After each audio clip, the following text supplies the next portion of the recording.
আমরা অনেক সময় এমনভাবে চলি যেন আমরা দর্শক। জীবন মানে তখন হয়ে যায়, যা হচ্ছে হোক, আমি কেবল সহ্য করব। কিন্তু একটা প্রশ্ন করো নিজেকে, আমি কি নিজের জীবনের দর্শক হয়ে থাকব, না পরিচালক, নাকি প্রধান চরিত্র?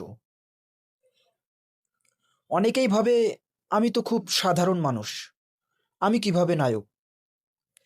এই সাধারণ শব্দটাই আসলে ভুল ব্যাখ্যা। একজন মা প্রতিদিন যে সংগ্রাম করে সংসার সামলায়, সে কি কম নায়িকা? একজন বাবা যিনি নিজের স্বপ্ন বিসর্জন দিয়ে সন্তানের স্কুলের ফি দেন, তিনি কি কম মহান?